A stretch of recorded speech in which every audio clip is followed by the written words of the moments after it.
Call of Duty Black Ops 6's final zombies map, Reckoning, has been released, I can finally share my overall feelings about this game's zombies mode. Was it any good? Did it reach my expectations? Well, in today's video, I will give you my opinion about Black Ops 6's zombies game mode after around a year of playing it. If you are new to this channel, hi, welcome! And if you want to support this small channel of mine, don't forget to subscribe to this channel. Leave a like or a dislike if you want. And now, enough yapping said, let's start this video. Spoilers alert for the BO6 Zombies storyline. And here's me warning y'all that this video is subjective and that my opinion does not matter more than anybody's. This video is based on my experience playing this game, so it'll clearly be different than yours. Okay, so Call of Duty Black Ops 6 launched on October 25th, 2024 with a zombies game mode that included two maps at launch, Terminus and Liberty Falls. Since then, many updates were given to this game that included additional content like game modes, maps, and items. So, now that this game's life cycle is over, here are the things that are or were included in the zombies game mode for you to try and play. 6 maps, 3 primary modes, Standard, Directed, and Grief, and multiple limited time modes, Jingle Hells, Deadlight Green Light, Cranked,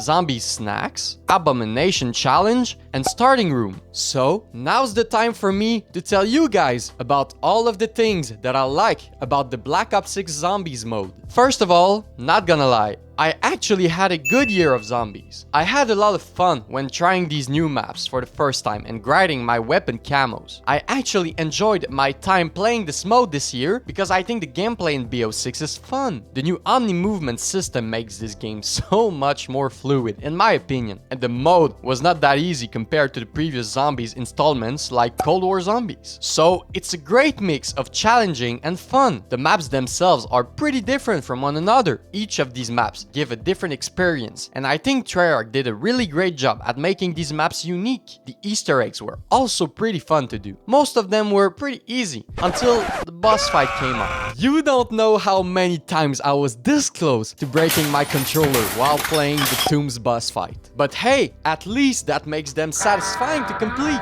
And the boss fights this year were some of the best zombies boss fights we ever had, especially from Treyarch. So shout out to the developers for that. I also think that the augment system is nice. It makes us, players, want to grind XP to unlock these features, and I think these features were not too overpowered. You see, to some extent, I would have preferred a system like Cold War system where whenever you unlock features on an item, you can use them all at the same time without having to choose which one you'll use this game. But you know what? If it was like in Cold War, I think this game would have become too easy. And at the end of the day, for the sake of fun, I think the new augment system is great. The custom loadout menu is also really nice. I really like the fact that you can customize your loadout for the weapon you'll start your game with and for all the weapons you'll buy during your game. So it makes these weapons more powerful and fun to use, and it gives us a reason to grind their attachments. I also really like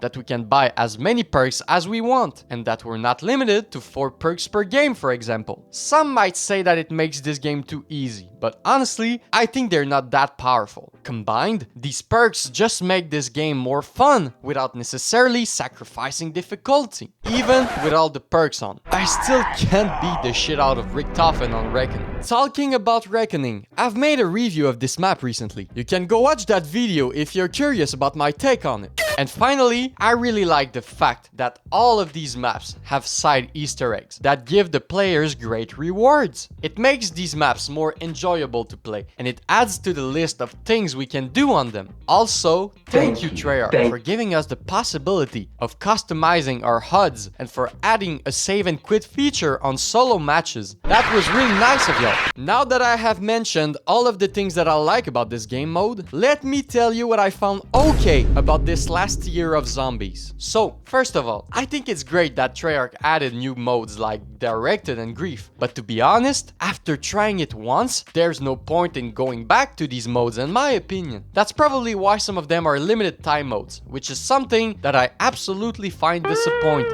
Like, if you're creating a mode and putting it in your game, why don't you just just let it stay there forever. I'll never understand Treyarch for this. I guess Grief has some replayability values, but honestly, I tried it a couple of times and this game mode is not made for me. I don't know why, but I just can't seem to get around it. Probably because I am a solo player. But anyways, I also find the return of the Gobblegums really nice, but their return came with its flaws. I think Treyarch knew what they were doing. They are so overpowered that it makes some boss fights too hard to complete without them. The fact that you can buy Gobblegums from the shop just demonstrates that Activision wants that pay-to-win money for sure. At least, you can win Gobblegums while playing games, thank God. Another thing that I found okay this year were the Wonder Weapons. Half of them were older Wonder Weapons from older games, which was nice of them to bring them back, but not gonna lie, I would have preferred something more original, you see? They weren't all that great either, so it's another case of wasted potential here. The Pack-a-Punch system and the armor system were also not used greatly in my opinion. To be completely honest with you guys, I am not a game developer at Treyarch, and I'm not gonna act like one either. So, I don't know what they could have done to improve these systems. But from my experience, I really think that the Pack-a-Punch upgrades are not powerful enough at higher rounds, and the armor system is annoying because we have to put our armor back manually. Oh, I forgot about the rarity system for our weapons. I also think that it wasn't powerful enough, sorry chat. And yeah, that's all I had to say in this section of the video. Now, let me present to y'all what I dislike from this game. Okay, so first of all, the main problem that I have with this game is its storyline. It started on an interesting note on the map Terminus, but after that, nothing fucking happened until Reckoning, and oh boy did it fuck up there. After Citadelle des Morts, there were no more intro cutscenes. The characters started to reuse older lines and dialogues, and the writing of the story in general just became empty. There are many factors that can explain this sudden switch in the narrative, like the AI usage or the actor strike, and I think that made this game's storyline a wasted opportunity. It also ended on a not satisfying note and on a nostalgia bait, which I fucking hate. There was potential to become attached to the characters we were playing as, but Treyarch had put no effort into making the storyline and the arc of these characters interesting, except maybe Grey and her relationship with Samantha. But again, I consider this as a wasted opportunity, especially for Richtofen, who was supposed to be the big bad villain of this game, but only appeared on the last 2 maps. Also, the fact that Julie Nathanson, the voice actress for Samantha Maxis, walked out of this game because of the usage of AI is so fucking sad, and that does not give me hope for the future of this franchise. I think other voice actors from this game did the same too. Other things that I disliked from this game are the maps' auras. What I mean by that is that the maps themselves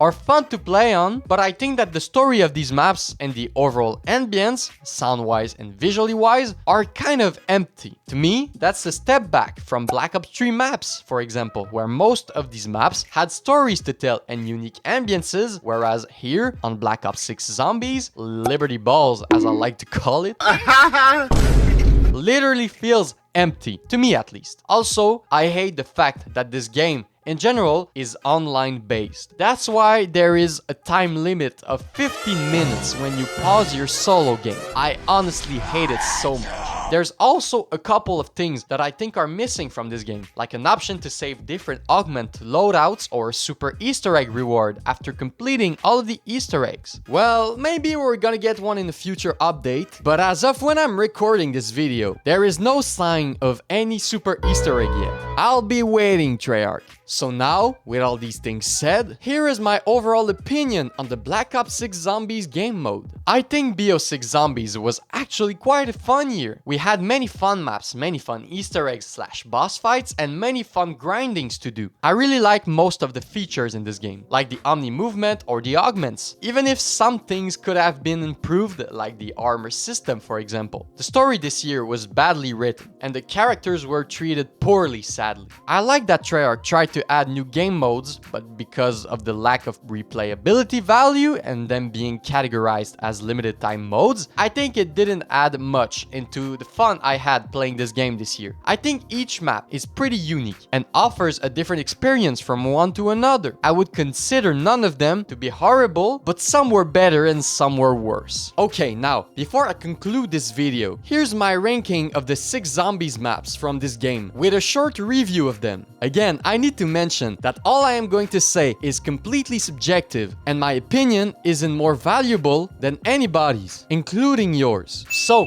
at number 6, we have the Tomb. This map is pretty small and doesn't have many things to do or explore in it. The Easter egg isn't that fun, to be honest, and the boss fight is so fucking hard and annoying. At number 5, we have Terminus. The ambience of the map is really cool, but it's another goddamn facility, which I am tired of. It's cool that the map is big and that we can explore it with boats and all. The Easter egg isn't incredible, but the boss fight is cool. At number 4, we have Reckoning. I think the map uses the vertical layout pretty well, with its different ways to use fast travel around the map. I hate that it's a facility, but at least it has some supernatural elements in it. The Easter egg is honestly fun to do, and I like that there are 2 possible boss fights to complete. At number 3, we have Shattered Veil. This map is pretty big and the ambience is cool. There's not much to explore, but it's fun to run around killing zombies in it. The Easter egg is a bit too long for me, but the boss fight is so damn cool. At number 2, we have Liberty Falls. To be honest, the main reason why it's so up in my ranking is because it's the perfect map to grind on in this game. It's not too big, and the areas around the map are really fun and unique. The Easter egg isn't really hard, but the boss fight really sucks. Like I said, the only reason why it's so high on my list is because I have a lot of great souvenirs from me grinding my camos on this map. And finally, at number 1, we have Citadelle des Morts. I really like the medieval aura of this map, with its wonder weapons and its old surroundings. The Easter egg is a bit long, but fun to do, and the boss fight is awesome. It's sad that this map doesn't hide any story details, because its story had so much potential to be explored more, and that would have made this map more interesting, in my opinion. So, what did you guys think of the Black Ops 6 Zombies mode? Tell me your opinions in the comment section down below. Leave a like or a dislike if you want, subscribe if you want more content like this, and I'll see you in the next one. See ya!